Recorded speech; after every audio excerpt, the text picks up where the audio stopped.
अगर आपके जीवन में दुख ही दुख है तो श्री कृष्ण ने भगवत गीता में जो ज्ञान अर्जुन को दिया है उस भगवत गीता का उपदेश सुनते ही आपके सारे दुख दूर हो जाएंगे। मनुष्य के सबसे बड़े शत्रु बाहर नहीं भीतर होते हैं। हम दुनिया को दोष देते हैं, लोग बुरे हैं, समय खराब है, किस्मत साथ नहीं दे रही, लेकिन असल में हमारा सबसे बड़ा संघर्ष अपने ही मन, अहंकार और डर से है। जो व्यक्ति अपने भीतर के शत्रु को जीत लेता है वह फिर किसी और से हारता नहीं।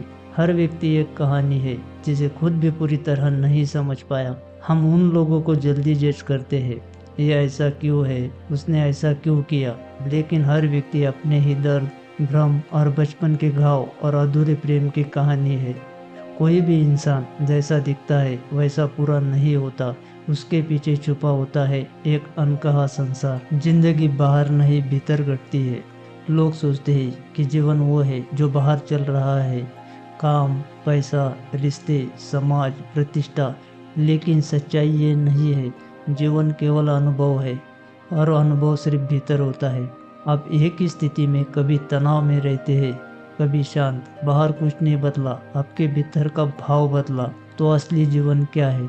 जो कुछ भीतर घट रहा है वही आपका वास्तविक जीवन है। आपकी सोच, भावनाएं और मन की स्थिति यही तय करती है कि आप सुखी है या नहीं। बाहरी दुनिया तो बस एक परछाई है। क्या ये बातें अनोखी है? क्योंकि 90% लोग अपना पूरा जीवन बाहर की चीज़ों को बदलने में बिता देता है। नौकरी, रिश्ते, शहर, वस्तुएं, लेकिन दुखी वही रहता है। और हम अपने जीवन का मूल्य समय इन चीज़ों पर लगा देते हैं। जब तक ये सब चीज़ें कौन साथ देके गया है जो हम साथ देके जाएंगे। हमें सिर्फ इनका उपभोग या अनुभव लेना है, यही सच्चाई है। जबकि जिसने यह समझ लिया कि मुझे अपने भीतर बदलना है, वो कहीं भी रहकर इन चीज़ों का उपयोग या अनुभव लेता है। पर जिसने अपने अंदर क्या है वो नहीं जाना, हर कदम पर दुखी, उदास, अशांति और मुक्त नहीं रह सकता। डर की असली जड़ क्या है? नियंत्रण की इच्छा। हम डरते हैं अपनों को खोने से, सम्मान खोने से, धन खोने से, क्योंकि हमने उन्हें अपने जीवन का हिस्सा मान लिया है। जैसे कोई चीज़ मेरी हो जाती है तो उसे खोने का डर जन्म लेता है। युगों की चोट लगने का डर ही सबसे बड़ा डर है, क्योंकि लोग क्या कहेंगे अगर मैं हार गया, अगर उसने मुझे छोड़ दिया।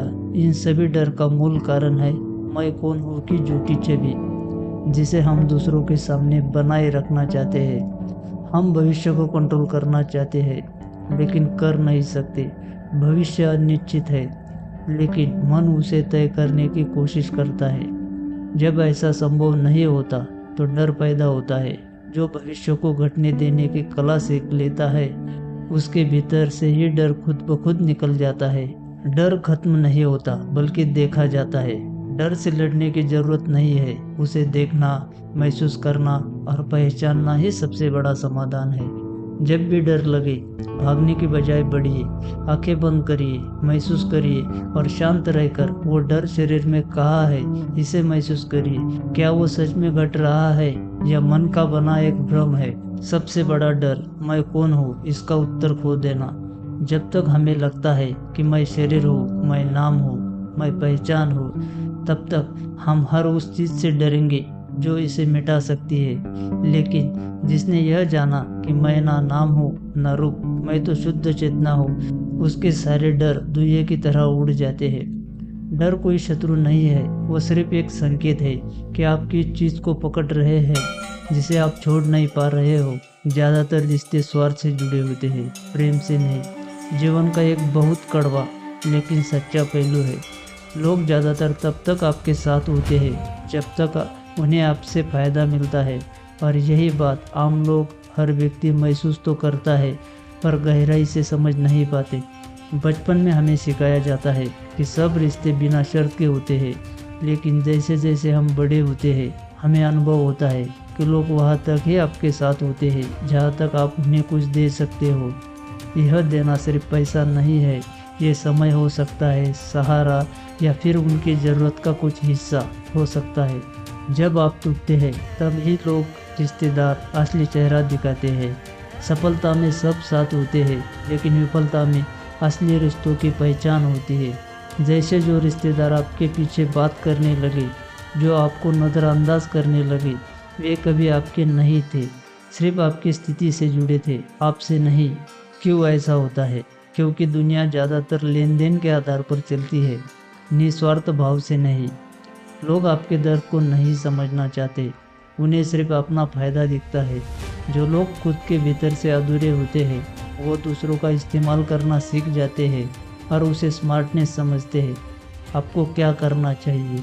कम बोलिए, ज़्यादा देखिए। हर मुस्कान के पीछे सच्चाई नहीं होती, हर दोस्ती दिल से नहीं होती है। जो बिना स्वार्थ के साथ दे वही सच्चा है, बाकी सभी समय विशेष के साथी होते हैं। अपने भीतर की रोशनी से जुड़िए, बाहर के लोगों से नहीं। जब तक आप खुद को नहीं जानेंगे, आप बार बार दूसरों से अपेक्षा रखेंगे और फिर लोग, रिश्तेदार आपके दर्द को नहीं समझना चाहते, उन्हें सिर्फ अपना फ़ायदा दिखता है। खुद को इतना मजबूत बनाइए कि किसी के सहारे की ज़रूरत ना रहे। अकेला चलना सीखिए ताकि आपको गिराने की ताकत ना रखे। जिन्हें आप ज़रूरत नहीं लगती, उनके लिए खुद को ज़रूरी साबित मत कीजिए। अपने भीतर की रोशनी से जुड़िए, बाहर के लोगों से नहीं। लोगों का स्वार्थ देखकर दुखी मत होइए। ये समझिए कि उन्होंने आपको बहुत कीमती सबक दिया है। आप सिर्फ सच्चे लोगों को ही अपने दिल के पास रखिए। द ट्रस्ट ऑफ गॉड इस चैनल को सब्सक्राइब और लाइक ज़रूर कीजिए। जय श्री कृष्ण दोस्तों।